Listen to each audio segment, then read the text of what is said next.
Hey, what's up, everybody? It's your boy, Darrell Owens, and we're back for another episode of 101 here on the Legacy Maker Sports Network, and of course, airing on the amazing Bowie Television. Look, we are excited today. Why?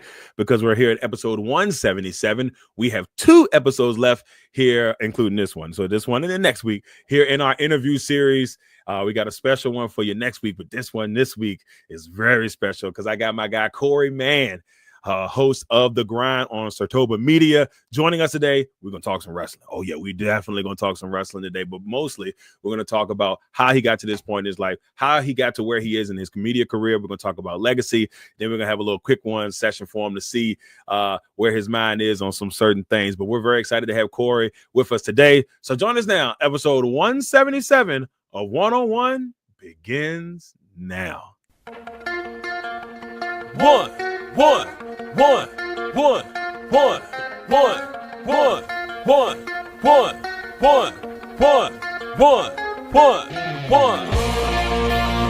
Welcome to the 101. When it comes to ratings, man, we number one. I get the truth, then I give them the scoop. If anybody got a question, I give them the proof. Welcome to the 101. When it comes to ratings, man, we number one. I get the truth, then I give them the scoop. If anybody got a question, I give them the proof. Welcome to 101 at Legacy Maker Sports Network.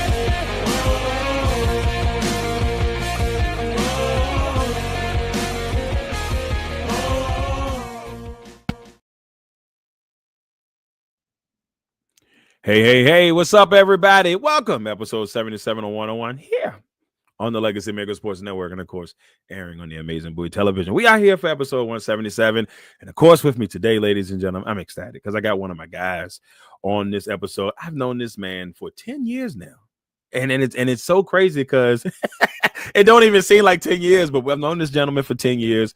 We met, ladies and gentlemen, at a Walmart shareholders meeting. That's right. Your boy used to be, y'all already know this story, but sitting there, and we met at the Walmart shareholders meeting, hanging out in the dorm room, chilling downstairs, talking, hanging out. Found out we had a whole bunch of common interests, and the friendship has grown from there. With me today, he is the host of The Grind on SIRTOBA Media, my man, Mr. Korrey Mann.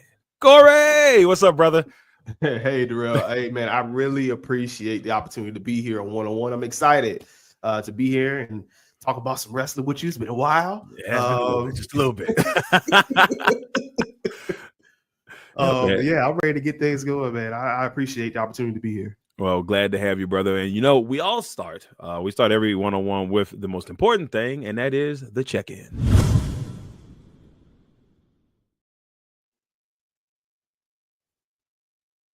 All right, Korrey. So most important, I like to do the check-in. I want to check in on you, your family, your friends. How are things right now with Korrey Mann? Everything in my world is kind of chaotic. It's a controlled chaos. But it is chaotic. So for those that do not know, I guess everybody wouldn't know. So I am a husband and a father. I have 2 young boys. My oldest son is autistic, which is part of the shirt that I have on here. He is our, he some days he chilled and there's other days he turned up.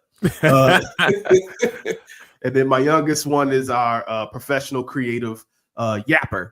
Time he wakes up to the time he sleeps, he talking. I love it. So, yeah, man, everything is good. Traveling now with the work thing. I stepped into a different role and traveling quite a bit this year. I actually just got back from Bentonville. Bentonville in the building. Woo, Bentonville in the building. Come on now. Hey, look, for those real quick before I go back, y'all don't understand. Bentonville's a really nice place. But it's also one of those towns, literally, it's like city, country. Like, whoa, where did the country come from? You could be driving and everything is great, and then all of a sudden, straight country. But just shout out to Bentonville real quick. Been there like 8 times, but it's good times down in Bentonville. Oh yeah, you got to go out there. This new home office they're building. It's crazy.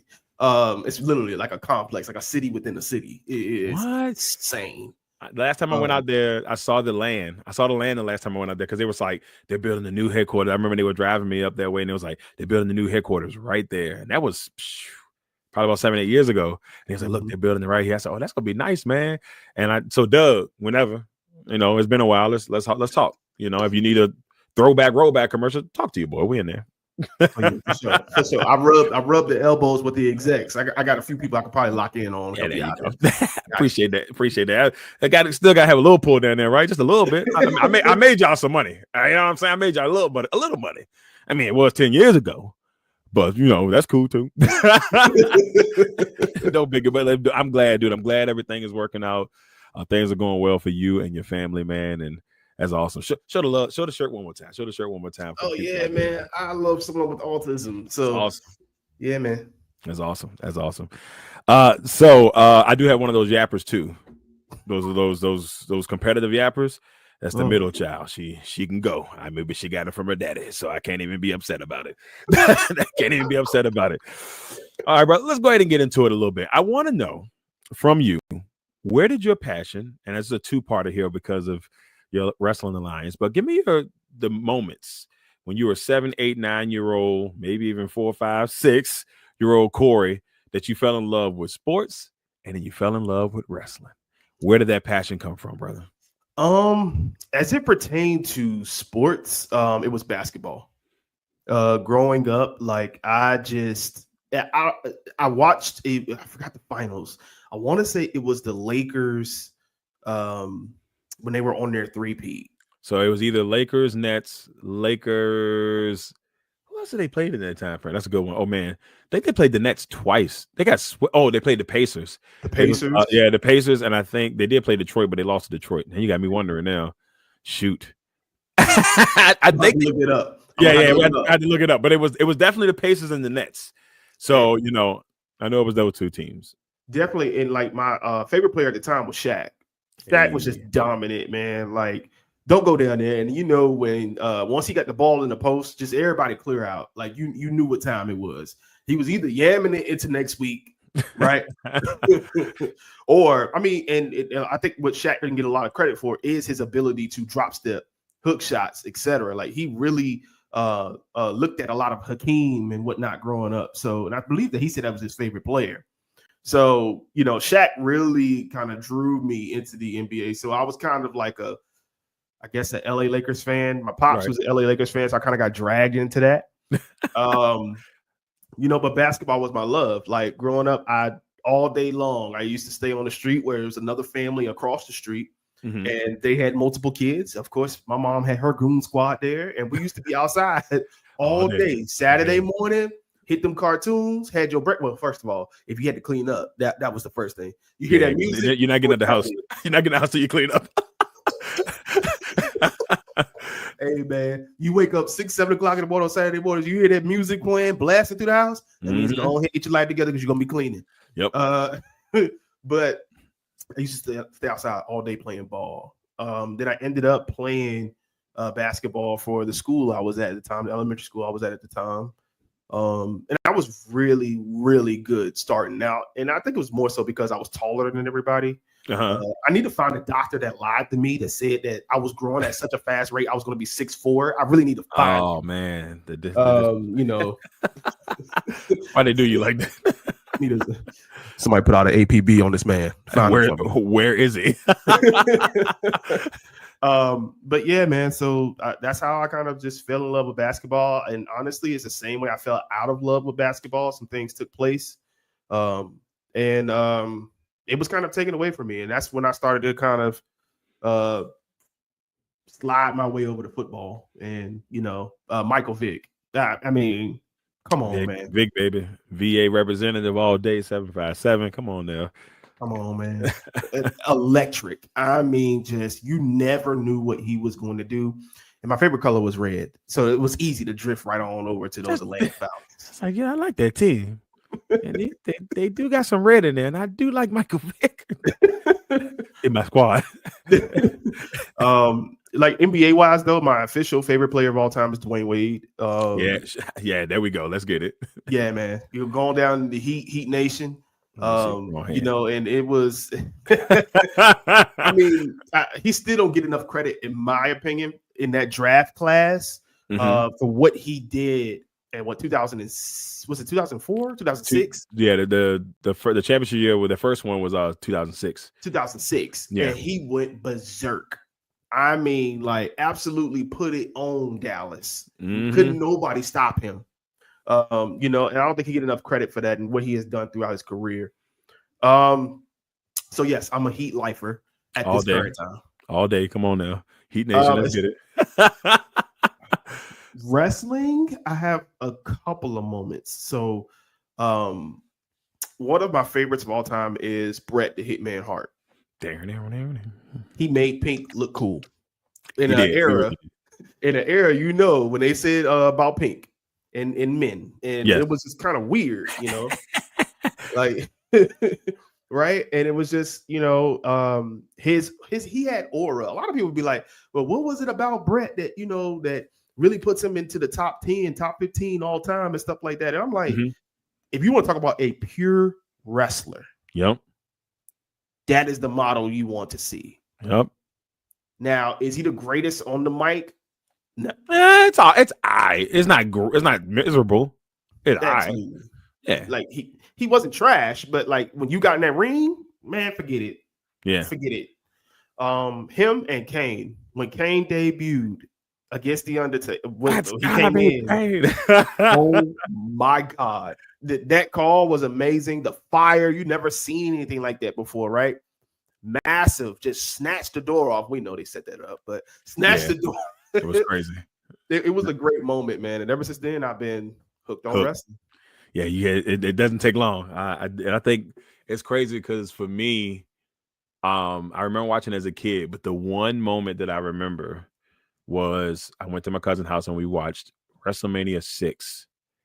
And at that time, pay-per-view was, you know, hard to come by. And a lot of people won't get them.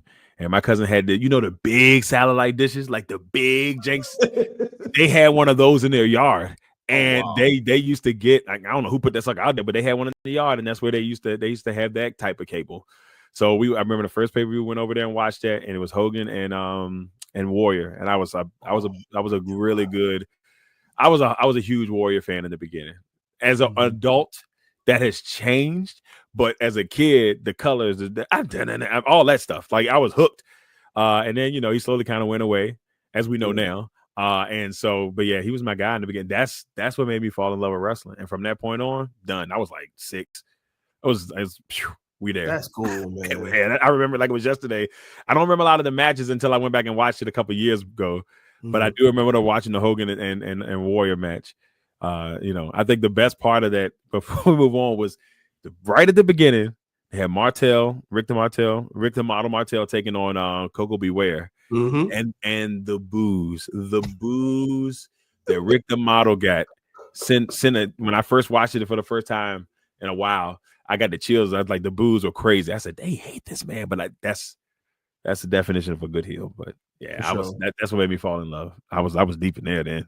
I was like, yeah, we're here, baby. We're here.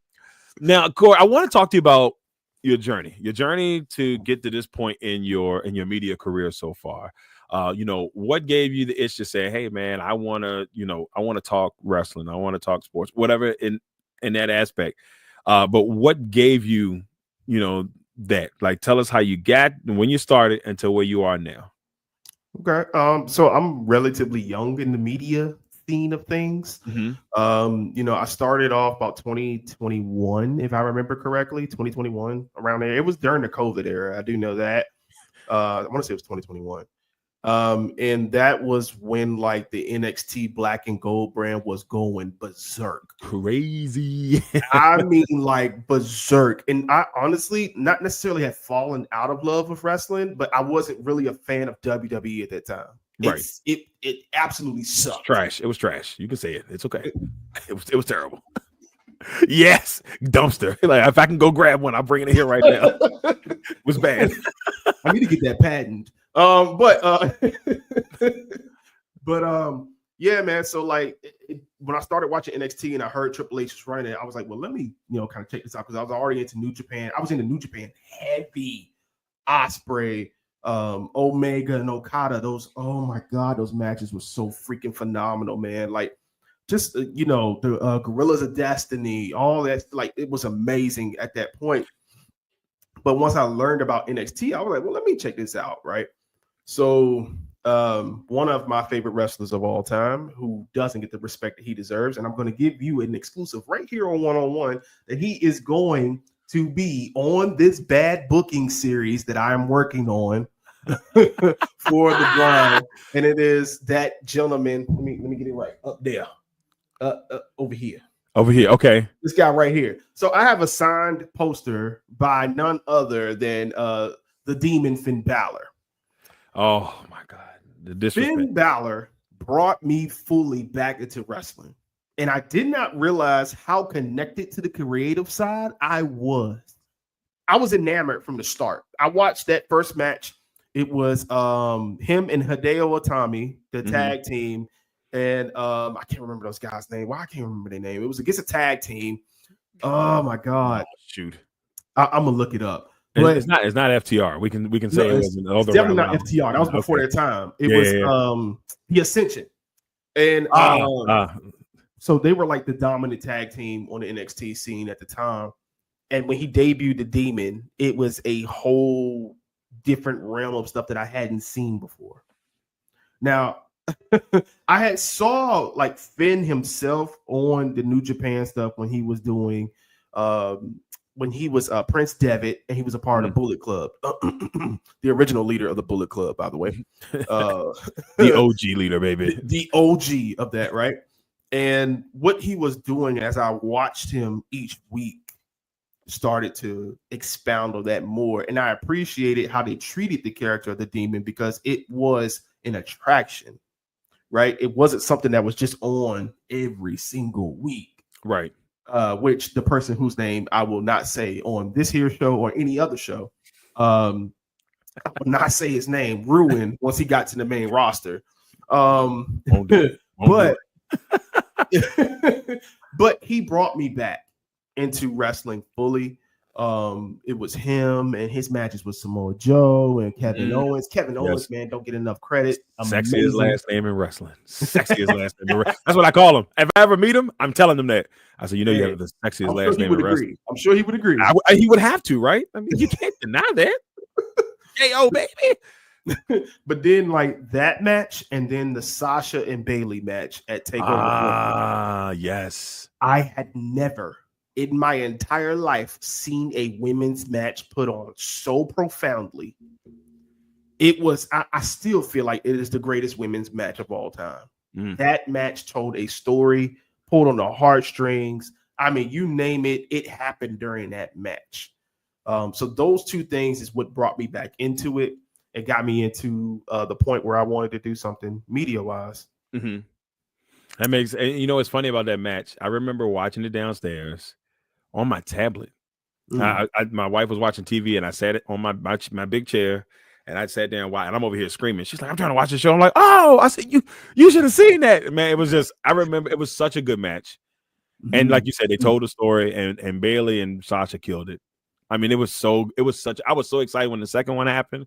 I mean, I knew Bailey was gonna win, but I was just so excited because I was like, it's gonna be just as good. It may not be the first, but it's probably going to be just as good of a match. And they put on a show, man. But I mean, Black and Gold, the OG Black and Gold was just Velveteen Dream and I mean, everybody was out there killing it. You know, Ricochet before he went up. I mean, I was at Undisputed Era. I mean, I was there when Adam Cole won the North American Championship at the ladder match, and that we was at that WrestleMania. And I remember just like the energy there was created. Andrade, I mean, they had everybody. It was just good. It was a good time. Like I just knew. That's probably one thing I'll always be sad that I don't know if we'll ever see the Undisputed Era make a true main roster debut and just hear their music one more time. If it ever happens, I'll be a happy man, but it's okay if it doesn't. Man, it would be so cool, man. It would be so freaking cool, dude. Like Adam Cole, speedy recovery to you, my guy. You know, but Undisputed Era was not.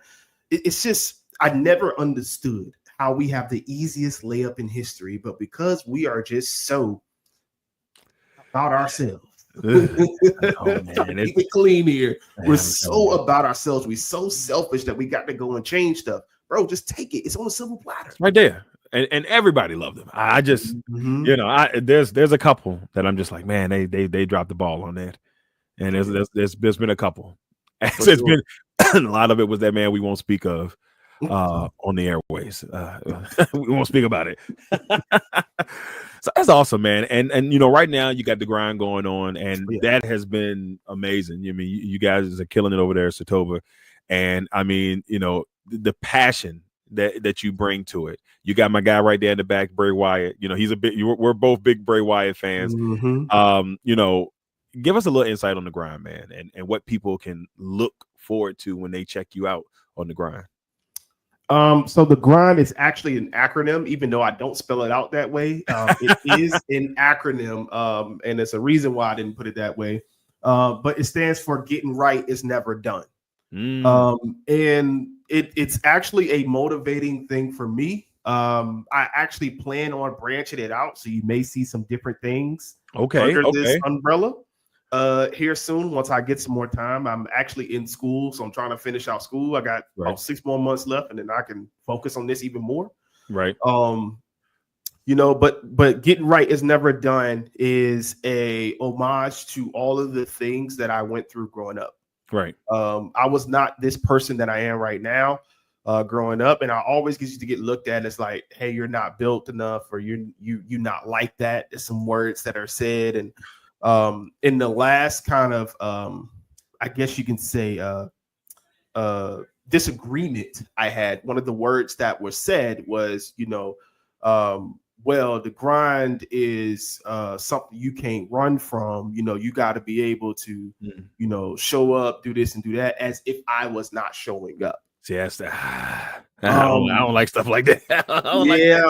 And I had a hard time, you know, I'll be honest with you. Like, I stayed off the game for about a good year and a half with the previous rendition of a podcast that I tried to do before wrestling. That didn't work out. It's fine. It is what it is. You know, I took a break in the sense of getting my mind together and really wanting to get a vision around what I wanted it to be.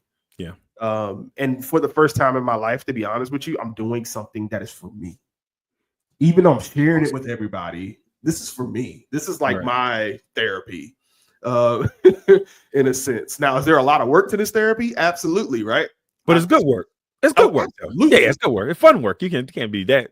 Absolutely. You got to show up. So I had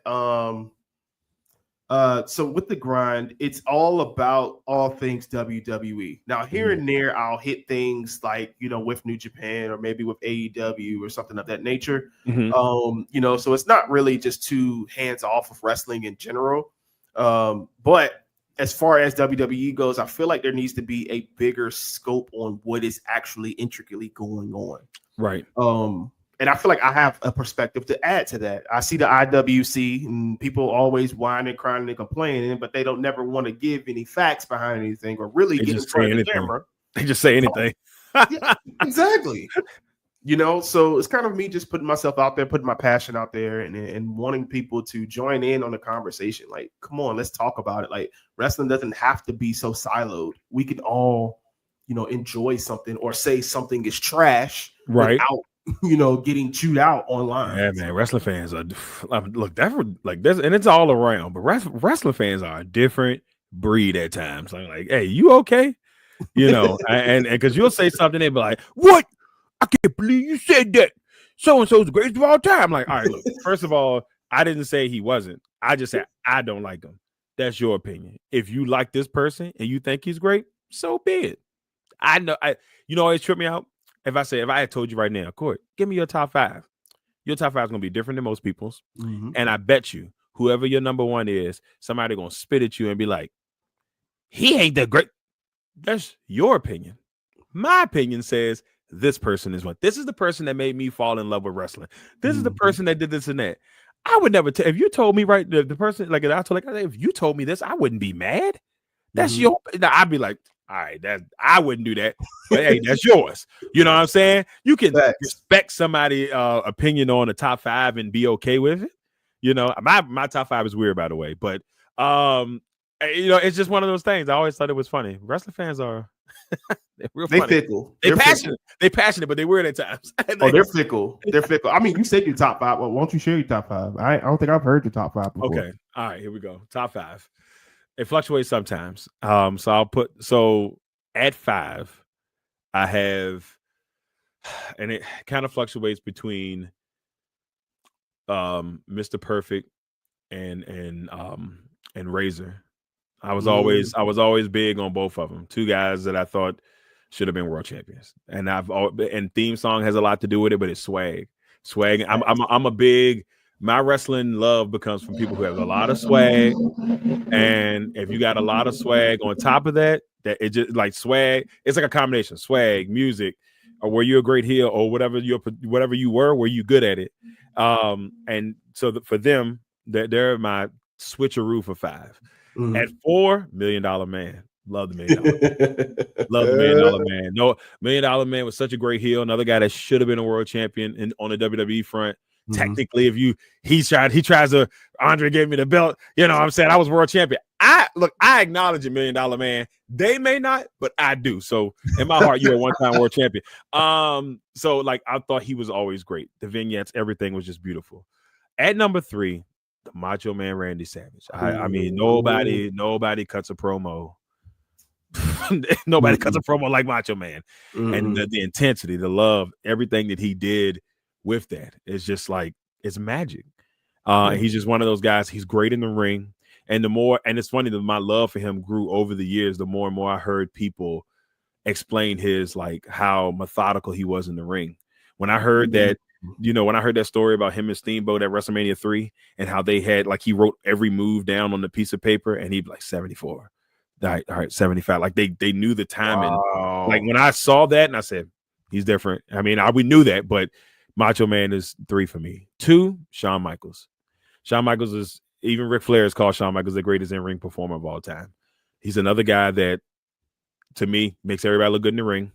It can make you look silly, Hogan. It can make it look silly, but even that still was funny. But I love Shawn Michaels. And it's funny, I didn't fall in love with Shawn Michaels until his second run. And the second run is what made me, not him going up against Stone Cold, but the second run made me fall in love with Shawn Michaels the way I did. I was just like this. And then I went back and looked at I knew the old stuff, but I really paid a little bit more attention to it after the fact. But yeah, second one run. And then number 1, The Rock.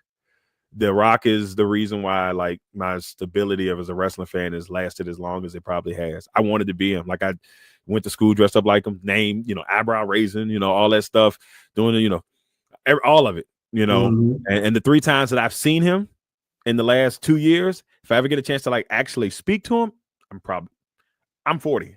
Not going to say I'm going to cry, but it could get a little weird. It's okay if you do. Rock? And so that's my top 5. That's my top 5. That's amazing. Yeah. Who you got? Yeah, you got to tell me yours now. Go ahead, give me your top 5. Oh. Go ahead, hook it up. Who you got? It's hard, man. It is rough. Number 5, I already mentioned Bret Hart. Right. Bret Hart will always have a place with me because of his in-ring ability. Mm-hmm. I am a big person around. Okay, everybody, you got to think about like a team, right? When you're working, if you're the leader and you're the person that knows everything, something is wrong. And he has his own lane, right? Each wrestler has something about them that makes them special. Mm-hmm. I mean, if I want to watch a technical match, I'm watching a Bret Hart match. Point blank, period. That's the first person I'm going to. And his music was dope. I mean, come on. His career ended shortly. Bill Goldberg, I will never ever forgive you. Right. Bill Goldberg. Bill Goldberg. Man, catch me outside, Bill Goldberg. Yeah, wrestling fans be tripping about that. Look, he has every right to be mad at Bill Goldberg. Absolutely. You will never tell me anything different. Absolutely. Yeah. So number 4. Jeez. It's kind of hard for me. I'm going to go with Stone Cold. Because if there is no Stone Cold, there is no Attitude Era. True. Period. No matter how Like- much Triple H tried to say that the click moment started it, when I saw it, I was like, okay, whatever, whatever. Triple H, out of here. get out of here, trash. Get in All there. day, all day.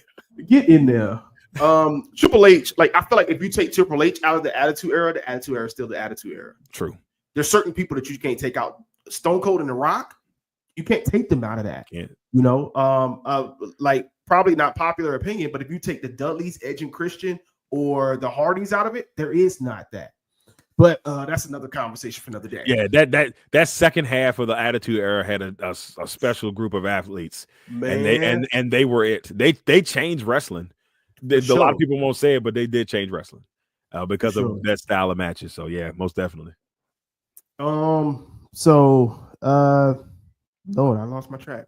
We're 3. So Stone Cold. Yeah, so yeah. At number 3, just because I have never, and I mean ever, seen somebody make this kind of turn as a character live, seen them from the start and seen them to now, right, is the greatest box office attraction of all time, and that is our tribal chief. Oh yeah, most definitely. Roman Reigns. I have never seen a character that needed so badly to change have this kind of impact. It's crazy, right? He's the man. Then he elevated his whole family. Whole squad. Everybody's good. Set. Even Baby Uso on the way. Shout out to Naomi, by the way. I'm a little sad by that. That's a whole other story. I'm happy and sad at the same time, but proceed with caution, ladies and gentlemen. Proceed with caution. For sure. Number 2 for me, and it's kind of like a 1A, 1B, to be honest with you, is Bray. Yes. Bray has to hit that list. And I'll fight anybody's mama, daddy, auntie, sister, cousin, grandma, great grandma. When I say this, he is the greatest storyteller that wrestling has seen. I don't have any.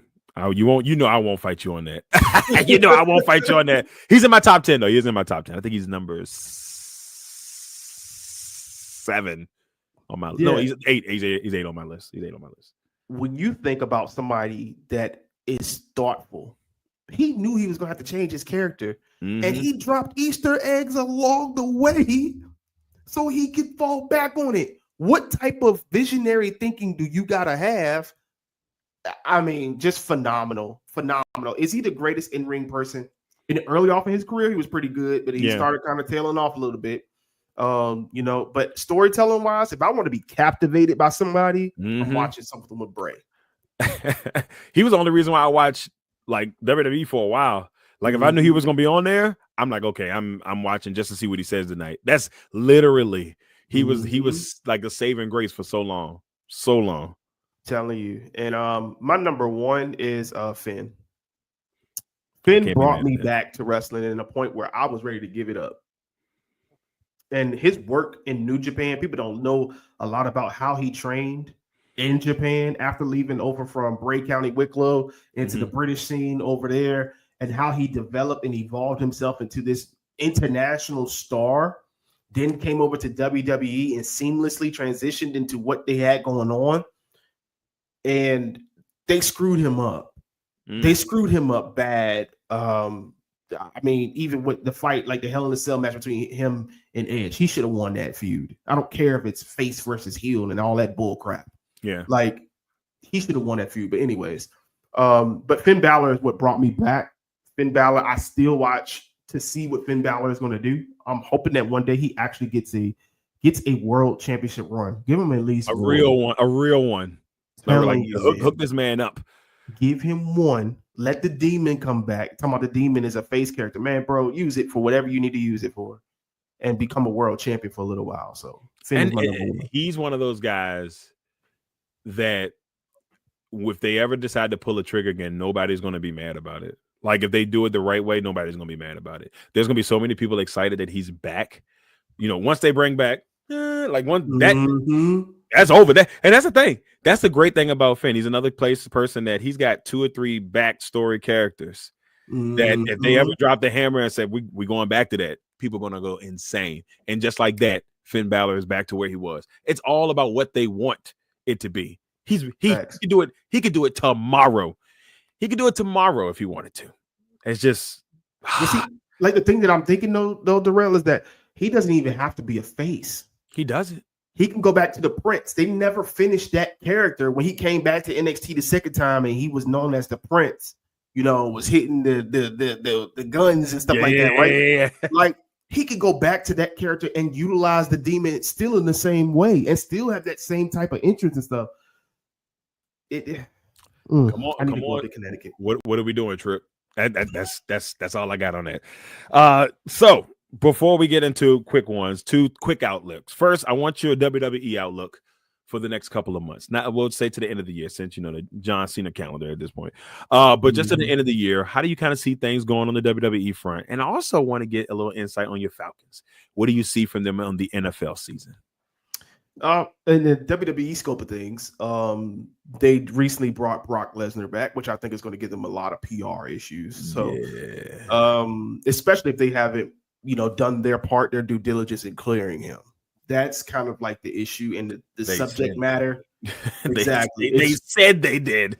It's very touchy, and I think like you can damage your brand by doing that stuff. Yep. People are going to come to WWE shows because of the marquee WWE, right? Mm-hmm. But it was somebody on another podcast. It was a no-name wrestling show. Shout out to those guys, where one of their contributors was going off about it. And I actually agree with him 1,000%. You have so much talent on your roster. You don't need that you are not utilizing in the correct way. Right.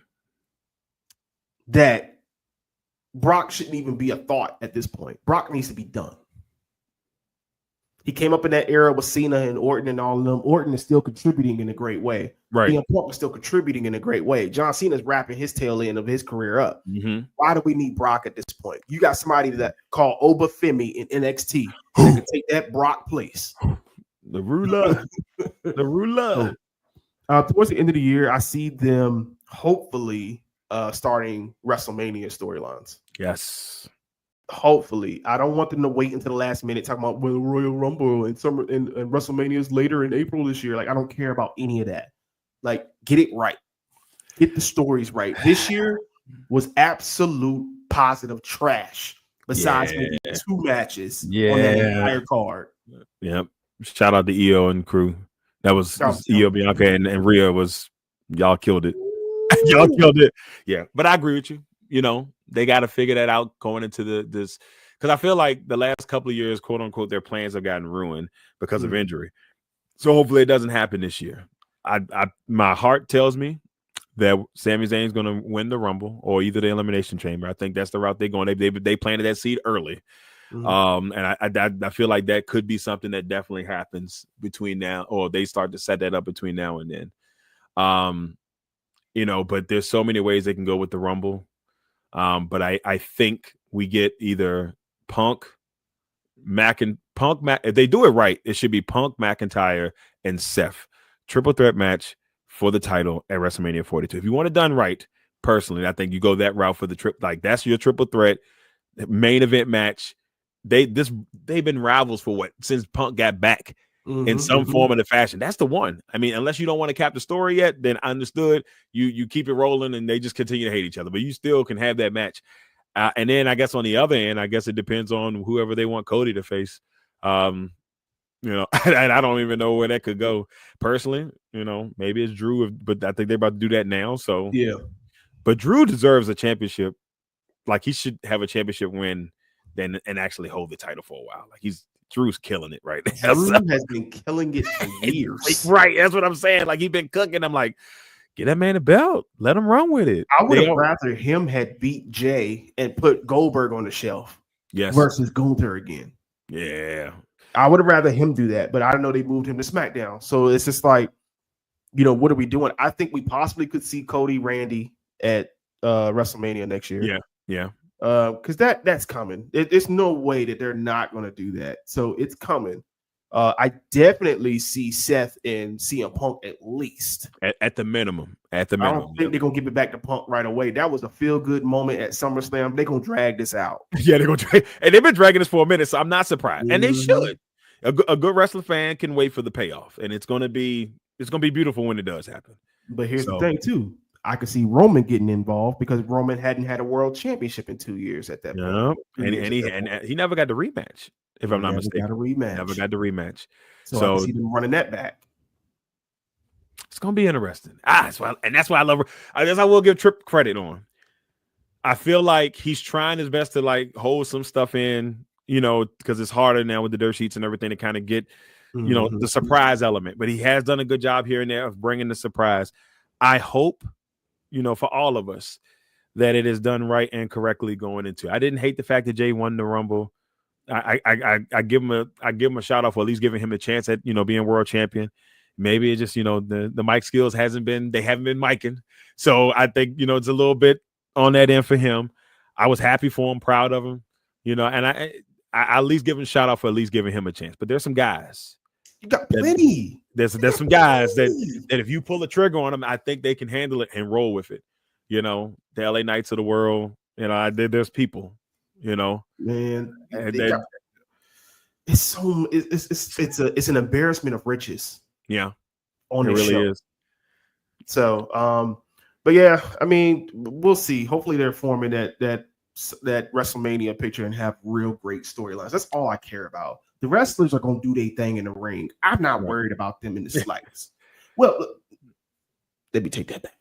So, because another thing that I was real tired and like ticked off about this year was the Profits in the match not being on the SummerSlam card, and they put the daggone New Day and War Raiders on there.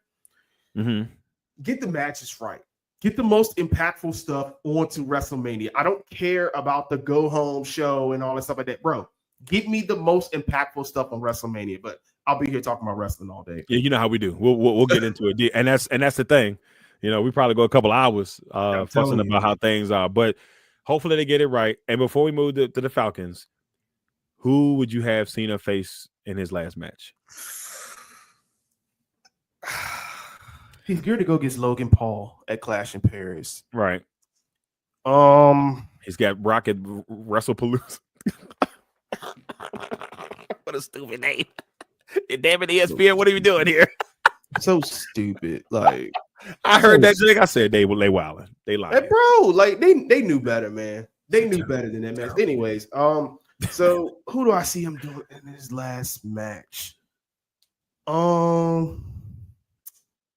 Somebody that's a part of his career that he probably hadn't been in the ring with for a while. I don't see JBL coming back and doing anything. Right. I would love if Edge could get on there, but we know that's not going to happen. It should be Edge. Hey, he got Brock Lesnar back. Who knows? I mean, I don't think it's gonna be Brock. Now, I tell you who I can see. I can see Roman being his last match. Mm-hmm. They had an intense rivalry coming up. Yeah. Him and Cody are done. So he did all he could do with that. Man, the only one that makes sense to me is Roman right now. Yeah. I think if they're trying to push somebody, how and it didn't work out for him, but remember when Corbin retired Kurt Angle? Like, I feel like if they could use that moment to do that for somebody else. Personally, I would prefer Drew, but that's just me. But Edge, I feel like I said this on the podcast. I was like, if I know this may sound wild, and Cena's got a little pull. What if they made a deal? They said, look, let Edge come back, had his final match. Cena will come and appear on AEW one time only. It's Cena. He one of the GOATs. If they let that happen, I know it ain't gonna happen, but how cool would it be? You sitting there watching AEW, you hear, like, and then he come out there, while Coke out there, and then he got to return the favor. So they'll be sitting, and this is my scenario. I was like, they'll be sitting there starting that main event, and it's like an open challenge, and you hear, you think you know me? Like, then everything's right with life. They can both hold each hands, and then they can go back to their separate ways. I know it won't happen, but it's wishful thinking, I mean, I can see Drew. Drew could use that. I mean, Drew is a freaking phenomenal star, man.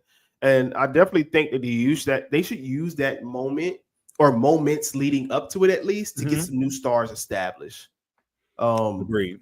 Some folks from NXT. I mean, Oba just is different. Who? He's just different.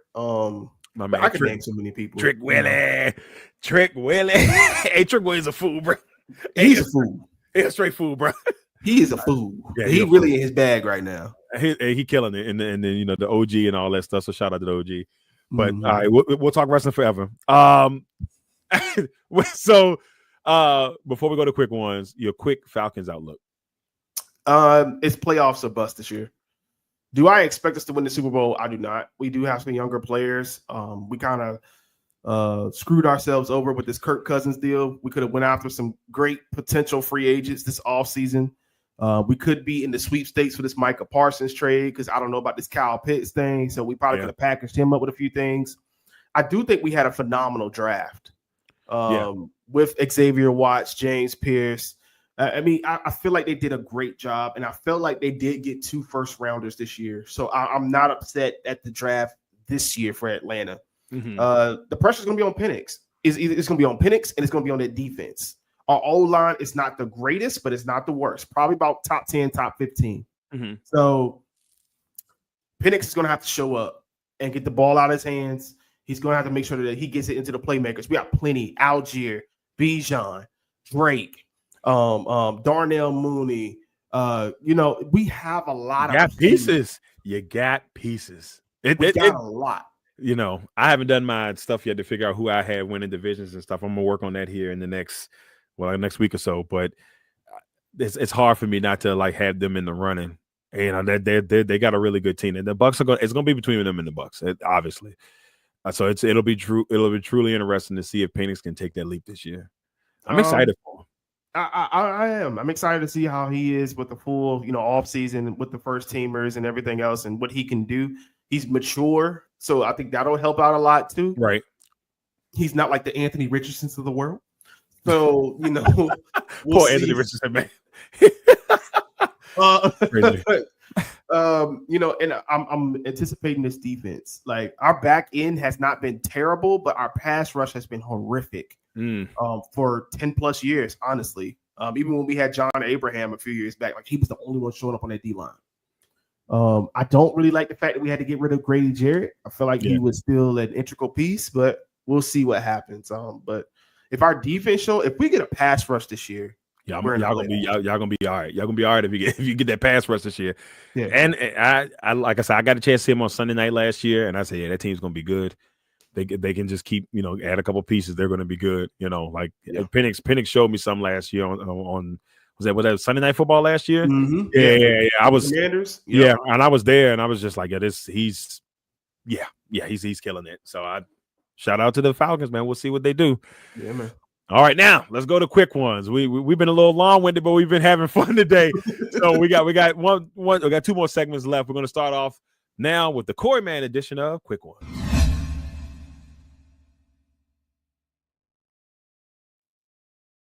All right, Korrey, I got 4 for you. 4 quick ones, some easy ones, maybe some layups for you, and then a couple of fun ones in there. So first one, give me your favorite wrestling moment. Oh my God. Dang, maybe I wasn't so sorry. This might be one of the difficult ones. The debut of The Fiend. Yes. Good times, my friends. Actually, it's a really good choice. Good choice. All right, let's follow it up with worst wrestling moment. There's a couple of them. There's a couple of them. The Fiend losing to Goldberg. Oh, man, I almost forgot about that till you said it. Oh, man, I almost forgot about it until that. I was mad. I was like, what? That was the first thing that came to my mind. It was the first thing that came to my mind. It's a really good. It's a really good worst moment. That pisses me off just hearing it. You know what? Let's go to the next one. We did this one. I did one already, so I skipped this one. We're gonna go to this one. Fun one. Your top 3 ice cream flavors. Give me your top 3 ice cream flavors and one that you absolutely hate. So mint, absolutely hate. Trash. Toothpaste ice cream. Nobody wants that. Get it out of here. Ain't nobody asking. Get it out of here. With some chocolate in it. Nobody asked that. My daughter loves it. All-time favorite is cookies and cream. Ooh, good choice. I love birthday cake ice cream. I don't know why, but I do. I'm not mad at that. Birthday cake solid. And anything with like a caramel swirl in it. I'm not a super exotic person when it comes to ice cream. There's just nothing wrong with that. There's nothing wrong with those, that. and I'm good. those are good. Those are good choices. Last one on quick one. Now I'm gonna pull out. This is a really good one here for the wrestling fans out there. You are putting on a wrestling show or / promotion. You have decided to have a fatal 4-way for the heavyweight championship at your promotion. And dead or alive, give me 4 wrestlers that you will put in this match and why. And you can tell me who comes out on top. It's completely up to you. Or you can God. Or you can just give me, the 4 people that are in the match. Ooh. Yeah, I knew this one would get it. No, my God, I got it. The Fiend Bray Wyatt. Okay. Kane. Ooh. The Undertaker. I know where you're going with this. And the Demon Finn Balor. Oh my goodness. What a call it the hey, yo, man, the name of that match gonna be crazy. Fatal 4-way in hell. There it is, right there. I can see it being like a casket match or something, like something crazy, like that's insane. Inferno match. Some wow. Just fire. Maybe Inferno match. Remember, I seen Inferno match live, so that's so crazy. MVP and Kane at one of those pay-per-views they had in Richmond years ago. Mm-hmm, yep, MVP and Kane, and Kane put MVP arm on the thing, and MVP was and they tried to get the fire out. So them fire people came in there quick. So yeah. Okay, I can see that. That's actually all right. Now it's up to you. You don't have to say it, but who would you put over in the match? It's tough.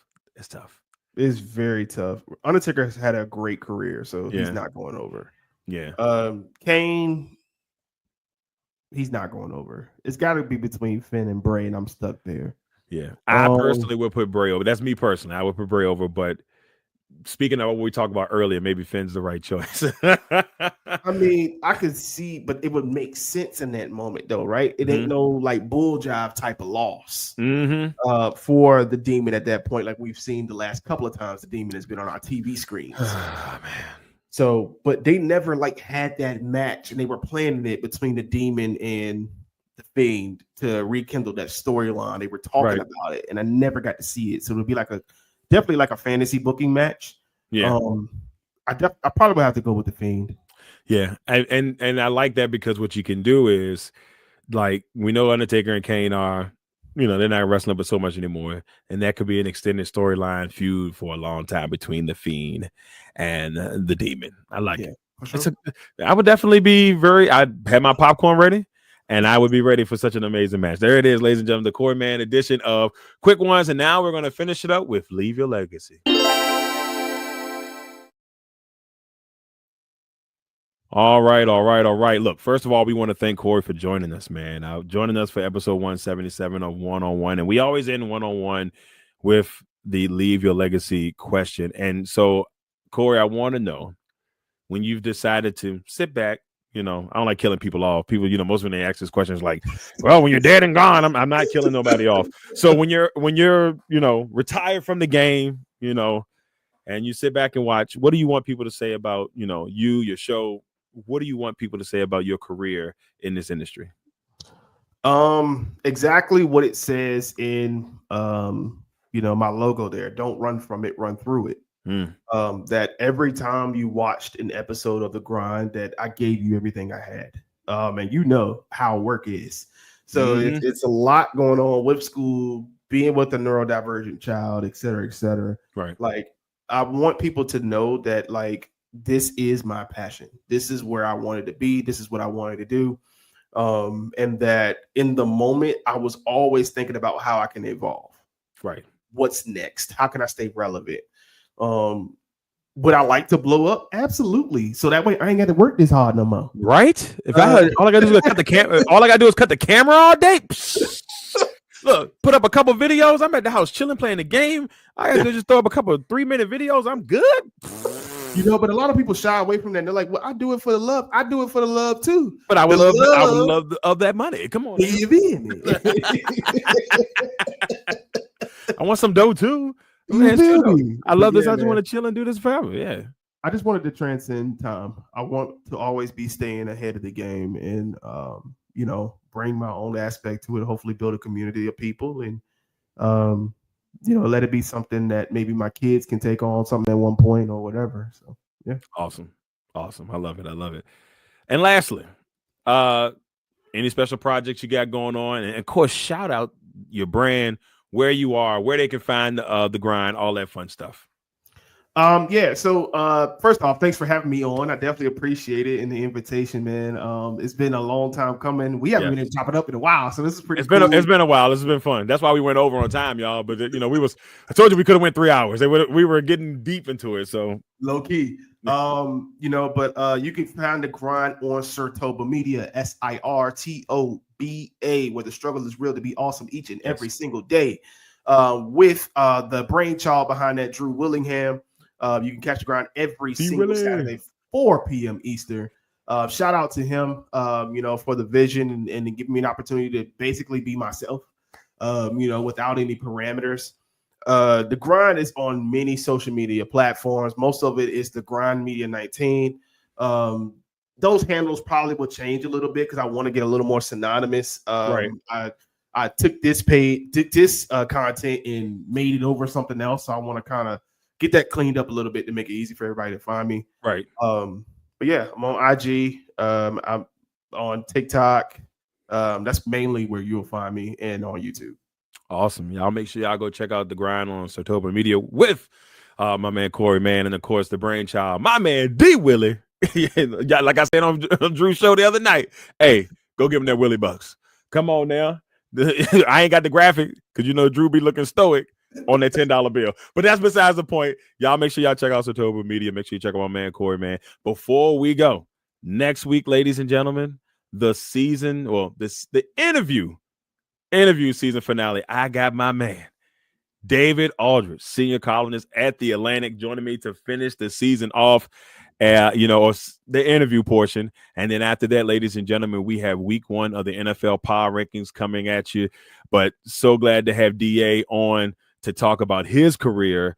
And it's just going to be a great time to talk to an absolute legend and one of the guys that helped me, that made me want to do this in this industry, Mr. David Aldridge. So we're very pumped about that. Well, everybody, that's it. 177 in the books. My man, Korrey Mann. Korrey, thank you, brother. Appreciate you, brother. This has been an absolute blast.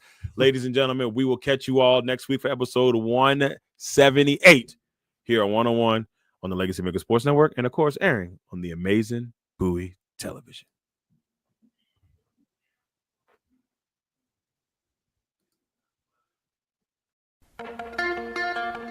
One.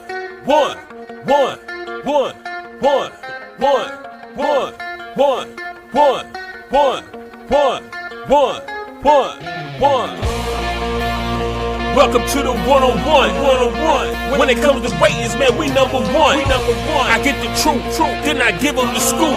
If anybody got a question, I give them the